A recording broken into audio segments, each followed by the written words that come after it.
Hi guys! Good morning! See you today guys. Pupunta tayo sa labas. So, samahan nyo ako guys. Kasi ako ay mangunguha. Mangunguha tayo ng gulay. Ayan. So, and actually, dito na rin si Levi. So, he's there. Ayan. Hello baby. Kasi ayaw niyang umapak sa medyo kasi maulan-ulan na. Umulan kasi kagabi ng malakas. So, medyo basa yung ground. So, yan. Manguha ako ng guys, ng talbos ng kamuti kasi gagawa ako ng salad.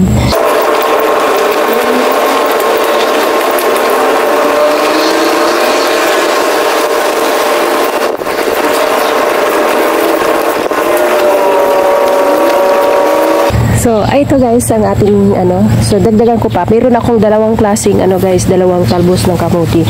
So, ito yung tinatawag nila na Chinese talbos ng kamuti. Hiwag ko ba dun? So, ayan guys. Pakita ko.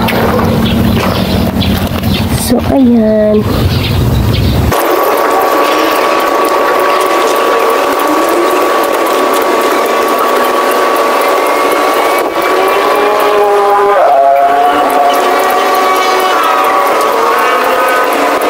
Ayan. Tapos na guys. Huwag na tayong init. Kasi kung saan pa naman itong tanghaling tapat. Saka ko lang ha. O, diba? Ang init. Ito yung ayaw umapak sa medyo basa-basa kasi yung ground. Ayaw niya nang umapak na mga parang sabi niya parang madumi yung basa and may mga damo-damo. Basta ayaw niya. Maarte yan siya. Sobra. Ayaw niyang umapak yan sa madumi. So, ayan ang ating nakuha guys. So, gawin natin tong salad. So, ayan. I don't know kung yung kapitbahay namin kung gusto namin yung ganito. So, I'll offer probably. So, ayan. Nandito na tayo sa loob. Nakabalik na tayo. Ang init sa labas. Grabe.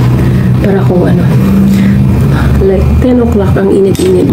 So, ayan ang ating nakuha. And then, nag-share din tayo sa kapitbahay. So, diba, sharing is caring. So, ayan ang ating gagawin. So, mix siya, malaking dahon at saka maliit na dahon. So, ito yung talbos na dahon na parang tawag nito sa nila Chinese. I heard somebody calls this Chinese. So, I called it Chinese na rin. So, anyway, so, gagawin ko lang siyang salad, guys.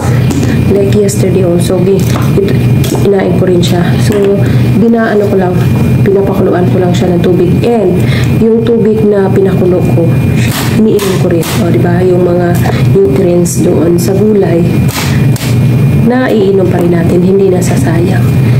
So, syempre, kailangan make sure din natin na malinis. Malinis ang ating pagkagawa para mainom din natin yung sabaw. So, gulay is pampahaba ng buhay. So, kung gusto mong humaba yung buhay, kumain ng gulay. That's the saying. So, anyway. So, ngayon, marami akong leftover na rice. Gagawa lang ako ng fried rice ako.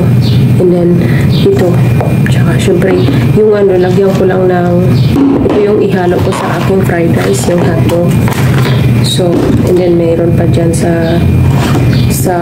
ref na yung leftover ni France. So, ayan.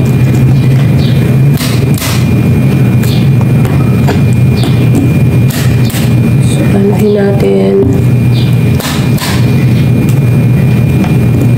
Ginaganon-ganon ko guys para kung may mga uod man. Pero mukhang wala namang uod. At ito wala siyang any chemicals na in-spray. Talagang siya, organic na organic. Wala siyang anything else. Wala siyang fertilizer o ano. So, ayan.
ito na nga guys, so i-ano na natin.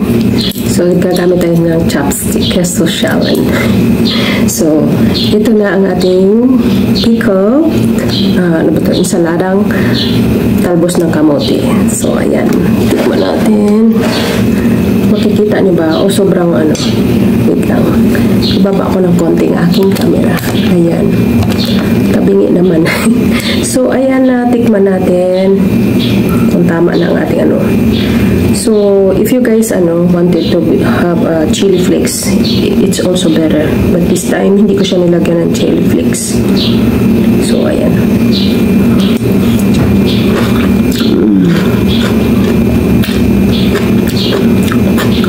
So good.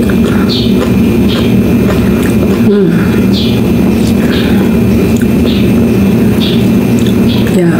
So ever na yung nagda-diet, so ganito lang mabubusog na kayo nito. Tsaka kung may prito kayong isda, okay na.